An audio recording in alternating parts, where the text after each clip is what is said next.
வணக்கம் and welcome back to இன்னொரு புது vlog and இன்னொரு புது ஆர்டர். ஒரு நாள் முன்னாடியே எப்பவும் போடுற மாதிரி ஆர்டர் போட்டாச்சு. ஆனால் இன்னைக்கு ஸ்பெஷல் என்னன்னா, இன்னைக்கு சாட்டர்டே. ஸோ நாளைக்கான ஆர்டர் வந்து நம்ம இன்றைக்கே ஆர்டர் ப்ரீ புக் பண்ணிக்க போகிறோம். ஸோ நாளைக்கு சண்டேனால நம்ம ஸ்பெஷல் சிக்கன் தம் பிரியாணி என்னோட ஸ்டைலில் போட்டாச்சு. சரி பார்ப்போம், ஆர்டர் மட்டன் பிரியாணி போடலான்னு பார்த்தா, சரி ஃபர்ஸ்ட் டைம் நான்வெஜ் சண்டே ஸ்பெஷல்னு இருக்கும்போது சிக்கனில் ஸ்டார்ட் பண்ணுவோம். நிறைய பேர் மட்டன் சாப்பிட்றதில்ல, பட் கண்டிப்பாக சிக்கன் வந்து சாப்பிடுவாங்க. சரின்னு நிஜமாக எதிர்பார்க்கல, நைட்டு 10 மணிக்குள்ளே எனக்கு 9 ஆர்டர் வந்துருச்சு. ஸோ அதுக்கு தகுந்த மாதிரி பிளான் பண்ணி ஒரு நாள் முன்னாடியே நைட்டுக்கு சிக்கன் வாங்கி நல்லா கழுவி மேரினேட் பண்ணி வச்சுட்டேன் ஃப்ரிட்ஜில். அப்புறம் யூஸ்வலாக நான் கட்டிங் ஷாப்பிங் எல்லாம் எதுவுமே பண்ண மாட்டேன், நீங்கள் இதுக்கு முன்னாடி விளாக்ஸில் பார்த்துருப்பீங்க. பட் இன்றைக்கி கண்டிப்பாக தேவையான 2 kilo chicken and 2 kilo rice நம்ம வந்து பிரியாணி பண்ண போகிறோம். ஸோ மொத்தமாக 4 கிலோ பிரியாணி பண்ண போகிறோம். ஸோ நைட்டுக்கே வந்து புதினா க்ளீன் பண்ணுறது, இஞ்சி பூண்டு சீவி அதெல்லாம் எடுத்து வச்சாச்சு. அதுக்கப்புறம் வேறு என்ன, இந்த 3 வேலை பண்ணி வச்சுட்டு சிக்கன் கழுவி மேரினேட் பண்ணி வச்சாச்சு. ஸோ அடுத்த நாள் குட் மார்னிங். இன்றைக்கி நிஜமாக கொஞ்சம் நர்வஸாக இருக்குது, ஆனால் பயங்கர எக்ஸைட்டடாக இருக்குது. இதுக்கு முன்னாடி 4-5 கிலோ பிரியாணியெல்லாம் சமைச்சிருக்கேன், பட் கஸ்டமருக்கு சமைச்சதில்லை. ஸோ காலையில் 6 மணிக்கு டான்னு அலாம் வச்சு எழுந்திரிச்சு குளிச்சு ஃப்ரெஷ் ஆகிட்டு நம்ம ஃப்ரெஷ் கிச்சனில் என்டர் பண்ணியாச்சு. ஸோ நைட்டுக்கு க்ளீன் பண்ணிவிட்டு கிச்சன் நல்லா தொடச்சிட்டு தூங்கினேன். அப்போ தான் வந்து மைண்டு ரிலாக்ஸாக இருக்கும். ஸோ மார்னிங் வந்து சில ஐட்டம்ஸ் எனக்கு கிடைக்கல முந்தின நாள், அதனால் மார்னிங் பிளிங்கெட் போட்டு அந்த ஆர்டர்ஸும் வந்தாச்சு. ஸோ எல்லா பொருளும் இருக்குது. ஸோ நானும் set and totally excited and looking forward to இந்த பெரிய ஆர்டர், நம்ம ஃபர்ஸ்ட் டைம் பிரியாணி ஆர்டர். எனக்கு தெரிஞ்சு இங்கே யாருமே என்னோட பிரியாணி சாப்பிட்டதில்ல. பாட்லக்கில் கூட நான் வந்து பிரியாணி வந்து நான் எடுத்துகிட்டு போனதில்லை. ஓகே, பக்கத்தில் நம்ம இம்மீடியட் நெய்பர்ஸ்க்கு வந்து நான் பிரியாணி ஷேர் பண்ணியிருக்கேன். அவங்க மட்டும் தான் டேஸ்ட் பண்ணியிருப்பாங்க. அண்ட் பார்த்தீங்கன்னா நம்மளோட இம்மீடியட் நெய்பர் கூட பிரியாணி ஆர்டர் ப்ளேஸ் பண்ணியிருந்தாங்க. ஸோ கடவுளெல்லாம் கும்பிட்டு சாமி விளக்கெல்லாம் வச்சு நான் வந்து ஆர்டர் கரெக்டாக பார்த்தீங்கன்னா பேக்வேர்ட் கவுண்டிங். ஓகேவா, என்னோட டார்கெட் படி 11 o'clock பிரியாணி ரெடியாக இருக்கணும். அதே மாதிரி பிரியாணி ரெடி ஆகிட்டு சுட நம்ம வந்து பேக் பண்ணி கொடுக்க முடியாது. ஏன்னா பிரியாணிக்கு வந்து ரெஸ்டிங் டைம் அட்லீஸ்ட் ஒரு ½ an hour கொடுக்கணும். ஏன்னா 4 கிலோ பிரியாணி இல்லைங்களா. ஸோ ஏன்னா கொதிக்க கொடுத்தா அந்த டெக்ஸ்சர் பதம் எல்லாம் நல்லாவே இருக்காது. டேஸ்ட் வந்து செட்டில் ஆகணும். ஸோ இதுக்கு மேலே நான் கூலாக இருக்கணும், ரிலாக்ஸ்டாக இருக்கணும், அண்ட் ஹோல் ப்ராசஸை வந்து என்ஜாய் பண்ணணும். அப்போ தான் வந்து அந்த என்ஜாய்மெண்ட், அந்த ஃபீலிங், அந்த லவ், கேர் எல்லாமே அந்த பிரியாணி டேஸ்ட்டில் வந்து ரிஃப்ளெக்ட் ஆகும்.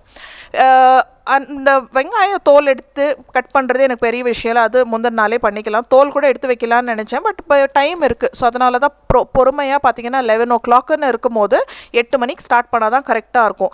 ஸோ இந்த ஆனியன் கட் பண்ணுறது, அதுக்கப்புறம் நம்ம இந்த இஞ்சி பூண்டெல்லாம் சீவி வச்சுறீங்களா, அதெல்லாம் நல்லா கழுவி அதோட ஜிஞ்சர் கார்லிக் பேஸ்ட்டுன்னு இருக்கும் போது அது வந்து நான் க்ரீன் சில்லியோட தான் நான் வந்து பேஸ்ட் பண்ணுவேன். க்ரீன் சில்லி கூட பச்சையாக போட்டு பேஸ்ட் பண்ண மாட்டேன். பிரியாணிக்குன்னு இருக்கும் போது நல்லா வதக்கிட்டு அது பார்த்தீங்கன்னா பட்டா ஃபுல்லாக அந்த பட்டாசு வெடிக்கிற மாதிரி இது பண்ணும். ஸோ அது ரொம்ப பொறுமையாக அது வந்து லைட்டாக ஸ்லிட் பண்ணி பண்ணால் இன்னும் பெட்டர். ஸோ நல்லா லிட்டை க்ளோஸ் பண்ணி நல்லா அதை வதக்கிட்டு, ஸோ இஞ்சி பூண்டு பேஸ்ட்டு, அப்புறம் பார்த்தீங்கன்னா கிட்டத்தட்ட 2 கிலோ ஆனியன் கட் பண்ண வேண்டியதாக இருந்துச்சு. அதெல்லாம் பண்ணிவிட்டு சைட் பை சைடு வந்து கிச்சன் அந்த கிளட்டர் க்ளீன் பண்ணிகிட்டே இருக்கணும், இல்லைனா எனக்கு கஷ்டமாக இருக்கும். ஸோ நம்ம வீட்டில் வந்து டெய்லி பால்கார அண்ணா வராங்க இல்லைங்களா. ஸோ நம்ம கட் பண்ணுற வெஜிடபிள் தோல், ஃப்ரூட் தோல், அது எல்லாமே வந்து அவங்க எடுத்துகிட்டு போயிடுவாங்க. ஸோ இதெல்லாமே நல்லா பேக்கெட்டில் கவரில் போட்டு வெளியில் வச்சுட்டு அவங்க பால்கார அண்ணா வந்து பால் கொடுக்கும்போது எடுத்துகிட்டு போயிடுவாங்க.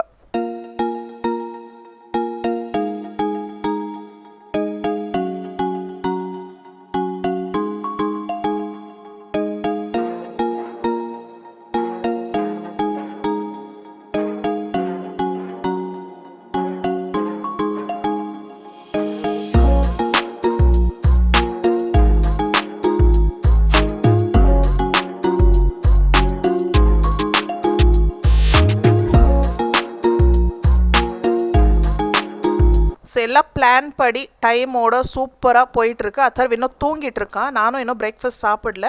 ஸோ நடுவில் பார்த்தீங்கன்னாக்கா டைம் கிடைக்கும் போது ஒரே ஒரு தோசை டீயில் தொட்டு சாப்பிட்டாச்சு. அத்தர் வரும்போது தான் அவனுக்கு வந்து தோசை ஊற்றி கொடுக்கணும். அதுக்கப்புறம் வந்து இது எல்லாமே சிக்கன் வந்து நம்ம போட்டுட்டு அப்புறம் நான் வந்து எனக்காக சூடாக டீ போட்டு குடிக்க போகிறேன். ஸோ இன்றைக்கி வந்து சிக்கன் தம் பிரியாணி கூட வந்து பச்சடியும் ரெடி பண்ணணும். ஸோ அனியன் மட்டும் தோல் எடுத்து வச்சுருக்கேன்.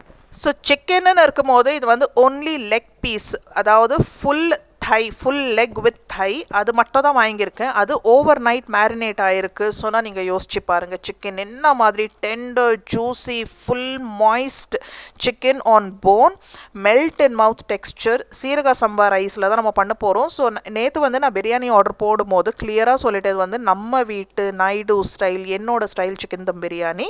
ரெண்டாவது இது வந்து லேயர் பிரியாணி கிடையாது. மூணாவது இது வந்து சீரக சம்பா ரைஸில் செய் போகிற ஒரு பிரியாணி. ஸோ பிரியாணினாவே அவங்க வந்து ஹைதராபாதி பிரியாணி, லேயர் பிரியாணி, பாஸ்மதி ரைஸ் பிரியாணி அப்படி தான் அவங்க மைண்டில் இருக்கும். ஸோ நம்ம ஃபஸ்ட்டே கிளியர் பண்ணிடணும். இந்த பிரியாணி அப்படியே சாப்பிட்லாம். இது கூட சால்னா இல்லை தொட்டுக்க குருமா இல்லை அந்த அந்த கத்திரிக்காய் தொக்கு எதுவுமே தேவையில்லை. இதே வந்து ஒரு heavenly meal in it self. கூட வந்து நல்லா நிம்மதியாக ஒரு டேஸ்டி ராய்த்தா. அது கடையில் கொடுக்குற ராய்த்தா கூட கொஞ்சம் தண்ணியாக இருக்கும். இதில் வந்து நிறைய வெங்காயம், குக்கும்பர், அதுக்கப்புறம் வந்து நல்லா என்ன சொல்கிறது கொரியாண்டர் எல்லாம் போட்டு நல்லா திக்காக ஒரு ரைத்தா. அதுவும் நான் லாஸ்ட்டில் தான் ஃப்ரெஷ்ஷாக ஜஸ்ட் பேக் பண்ணுறதுக்கு முன்னாடி தான் ரெடி பண்ண போகிறேன். இப்போதைக்கு சிக்கன் பிரியாணி வந்து தம்மில் போட்டுருணும். பாருங்கள் என்ன மாதிரி சிக்கன் வந்து மேரினேட் ஆகிருக்கு, அவ்வளோ டெண்டர். ஸோ இது வந்து அது என்ன தெரியுமா, இப்போ வந்து நம்ம வந்து பீசஸ் வந்து ப்ராப்பராக இருக்கணும். இப்போ ஒரு பேக்கெட்டில் வந்து பெரிய பெரிய பீஸ் தான் 3 பீசஸ்ஸு, கொஞ்சம் பெரிய பீஸுக்கு கொஞ்சம் சின்னதாக இருந்தாக்கா 4 பீஸ் பேக் பண்ணலான்னு வச்சுருக்கேன். ஸோ அப்படின்னாக்கா இப்போ நம்ம 9 பேருக்கு பேக் பண்ண போகிறோம். அது இல்லாமல் என்னோடய ஃப்ரெண்டோட பொண்ணு ஹாஸ்டல்லேருந்து வந்திருக்கா. ஸோ அவங்களுக்கும் நான் வந்து பாக்ஸில் கொஞ்சம் பேக் பண்ணி கொடுக்கணும். ஸோ அப்படின்னு இருக்கும்போது எனக்கு பீசஸ் வந்து உடையாமல் இன்டாக்டாக இருக்கணும். ஸோ டைமிங் ரொம்ப முக்கியம். நான் பாருங்கள், ஆஹா கெட்ட தைரியம், இந்த கல் உப்பு யூஸ் பண்ணிகிட்ருக்கேன். நான் எப்போவுமே நார்மல் சால்ட் தானே யூஸ் பண்ணுவேன். இதுக்கு பாருங்கள் கல் உப்பு பண்ணிகிட்ருக்கேன். பட் டச் வுட் எல்லாமே டேஸ்ட் ரொம்ப பர்ஃபெக்டாக வந்துச்சு. ஸோ சிக்கன் வந்து குக் ஆகிறதுக்கு வச்சாச்சு. நல்லா ஸ்மெல், அரோமா. ஸோ அப்படியே நம்ம டீயும் போட்டாச்சு. ஸோ டைமிங் படி அந்த சிக்கன் வந்து நம்ம பாத்திரத்தில் போட்ட உடனே அரிசியை ஊற வைக்கிறதுக்கு வச்சுட்டேன். ஸோ இப்போ ரைஸ் ஊற வச்சா தான் கரெக்டாக இருக்கும். ஏன்னா சிக்கன் நல்லா மேரினேட் ஆகிருக்கு, டக்குன்னு வெந்துடும். 20 மினிட்ஸில் 70% வெந்துடும் என்னோடய எஸ்டிமேஷன் படி. இது பாருங்கள், இந்த ஸ்காட்ச் பிரைட் இது தான் நான் வந்து யூஸ் பண்ணுறேன் கிச்சன் துடைக்கிறதுக்கு. ஸோ இதாகிடுச்சு, ஃபினிஷ் ஆகிடுச்சு. ஸோ இப்போ வந்து நான் சிக்கன் குக்காக வச்சுட்டேன் இல்லைங்களா. இப்போ வந்து ரிலாக்ஸாக டீ குடிக்கலாம். அத்தர் வந்து இன்னும் தூங்கிட்டு இருக்கான். ஸோ டைமிங்னு இருக்கும்போது இந்த 20 மினிட்ஸில் சிக்கன் 70% வெந்துடும். ஏன்னா நல்லா மேரினேட் ஆன சிக்கன். ஸோ டைமிங் வந்து ரொம்ப ரொம்ப க்ரூஷியல். மிச்சம் 30% வந்து சிக்கன் வந்து ரைஸோட சேர்த்து வெந்துடும். அது 20% தான் ரைஸோட சேர்த்து வேகணும். மிச்சம் 10% பார்த்தீங்கன்னா அந்த தம்மில் போடுவோம் இல்லைங்களா அப்போது. ஸோ ப்ராப்பர் தம்மில் ஒரு வாட்டி போடுவோம். அதுக்கப்புறம் அடுப்பு ஆஃப் பண்ணி வேறு கொஞ்சம் நேரம் நான் வச்சுருப்போம். அட்லீஸ்ட் ஒரு 15 மினிட்ஸ் to 30 மினிட்ஸ் வந்து அது வந்து அடுப்பு ஆஃப் பண்ணி வச்சுருவேன். ஸோ டைமிங் ரொம்ப ரொம்ப க்ரூஷியல். இது எல்லாமே என்னோட கேல்குலேஷன் படி பண்ணிகிட்ருக்கேன். தண்ணி கூட பார்த்தீங்கன்னா நான் வந்து மெஷர் பண்ணி போட மாட்டேன், ஊற்ற மாட்டேன். அது என்னவோ எனக்கு அந்த மாதிரி கணக்கே எனக்கு சரியாக வர்றதில்ல. ஏன்னா சிக்கன் போடுறது இது பார்த்திங்கன்னா ரொம்பவே டெண்டர் மாய்ஸ்ட் சிக்கனாக இருக்குது. ஸோ இதுக்கு வந்து நான் தண்ணி வந்து கொஞ்சம் கம்மியாக ஊற்றினா தான் செட் ஆகும். தேங்காய் பால் வேறு ஊற்ற போகிறேன் கொஞ்சம் ஃப்ளேவருக்கு. So far so good. இந்த ஸ்டேஜ் வரைக்கும் சக்ஸஸ்ஃபுல்லாக ரீச் ஆயாச்சு. அந்த வர வேண்டிய ஃப்ளேவர் அரோமா எல்லாம் வந்தாச்சு. பிரியாணி மசாலா கூட கடை மசாலா கிடையாது, நம்ம வீட்டில் ஃப்ரெஷ்ஷாக ஆன் த ஸ்பாட் அரைச்சி நல்லா ஃப்ரேக்ரன்ஸ் ஸ்பைசஸ் வந்து பவுடர் பண்ணி தான் சேர்த்துட்ருக்கேன். ஸோ இதெல்லாமே கூட நேற்று நைட்டு பண்ண வைக்கல. ஸோ காலையிலே பண்ணிக்கலான்னு விட்டாச்சு. ஸோ என்ன தான் நம்ம வந்து பிரியாணி கொஞ்சம் நம்ம வீட்டில் சமைக்கிறோம், அந்த ஒரு ப்ராக்டிஸ் இருக்குது, எக்ஸ்பீரியன்ஸ்னு கூட சொல்ல மாட்டேன், ப்ராக்டிஸ் இருக்குது. ஓகே, அதனால தான் அந்த தைரியம், அந்த ஒரு கான்ஃபிடென்ஸ், குட்டி கான்ஃபிடென்ஸ் இருந்ததுனால தான் நான் ப்ரீ ஆர்டர் எல்லாம் வாங்கி சரி செஞ்சிட்ருக்கோம். ஒரு அட்டெம்ப்ட்டு ஓகே நல்லா வரும், நல்லா செய்வோம் அப்படின்னு சொல்லி. ஆனால் என்ன தான் நம்ம வந்து ஒரு விஷயம் ஓகே, ஒரு டிஷ்ஷு ஓகே நீங்கள் வந்து அது 1 crore டைம்ஸ் கூட நீங்கள் சமைச்சிருப்பீங்க. ஆனால் யாருன்னா வராங்க நல்லா பண்ணணும்னு பண்ணும்போது கரெக்டாக சொதப்புவோம். ஆமாவா இல்லையா? அது சிம்பிள் சாம்பார் இருக்கட்டும், ஒரு சிம்பிள் சட்னி அரைக்கிறது இருக்கட்டும், அதே 2-3 இன்க்ரீடியண்ட் வச்சு பண்ண வேண்டிய ஒரு டிஷ்ஷு நம்ம என்னன்னா சூப்பராக இருக்கணும், டேஸ்டியாக சமைக்கணும். அந்த அவ்வளோ கான்ஷியஸாக சமைக்கும் போது டபால்னு அங்கே தான் ஏதாவது ஒரு சொதப்பல் நடக்கும். ஸோ அதே இன்க்ரீடியண்ட்டு, அதே ரெசிபி, அதே டிஷ்ஷு, அதே வீடு, அதே கிச்சனு இருந்தாலும் இந்த மைண்ட் செட்டு மட்டும் இருக்கக்கூடாது. அதுதான் மெயின் கல்ப்ரிட்.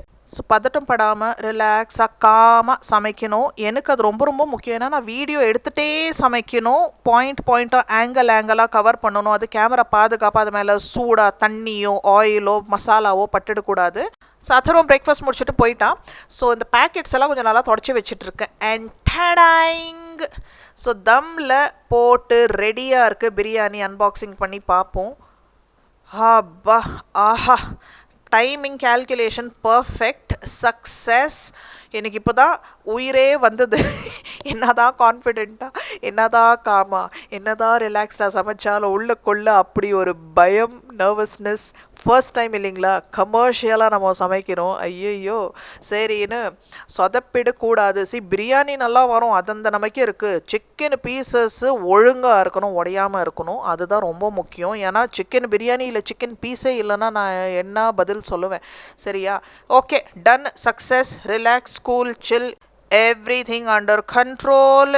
இப்போது இந்த பிரியாணியை ஒரு ½ an hourக்கு ரிலாக்ஸ் பண்ண விட்டுறலாம். அந்த கேப்பில் பச்சடி ரெடி பண்ணிடலாம். நல்லா ஃப்ரெஷ் பச்சடி, ஃப்ரெஷ்ஷாக கட் பண்ணி சாப் பண்ணி பாருங்கள். என்ன மாதிரி பச்சடி பாருங்கள், டெசர்ட் மாதிரி இருக்கும். ஓகே, ஸோ டைம் கூட பர்ஃபெக்டாக இருக்குது. அதுக்கப்புறம் பொறுமையாக ஒவ்வொன்றா பேக் பண்ணி வைப்போம். அதில் 2 கஸ்டமர் வந்து அவங்களே டப்பாவில் வாங்கிட்டு போய்டுறேன்னு சொன்னாங்க. அது இல்லாமல் என் ஃப்ரெண்டுக்கும் பக்கத்தில் 2 பேருக்கு கொடுக்கணும்.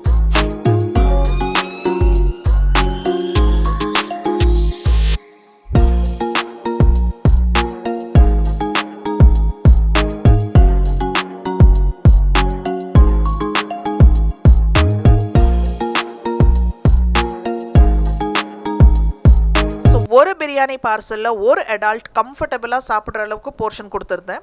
ஸோ கொஞ்சம் பேர் வீட்டுக்கு வந்து வாங்கிட்டு போயிட்டாங்க டெலிவரி. மிச்ச பேருக்கு வந்து அத்தர்வ அனுப்பி டெலிவர் பண்ண கொடுத்துட்டேன். எல்லாம் உங்கள் ஃப்ரெண்டு வீடு தான். ஸோ பாருங்கள், பிரியாணி இவ்வளோ தான் இருக்குது. அத்தர்வும் என் ஹஸ்பண்டும் ஊரில் எல்லாம் கோயம்புத்தூர் போயிருக்காங்க. அவங்க நாளைக்கு தான் வருவாங்க. இன்றைக்கி சண்டே.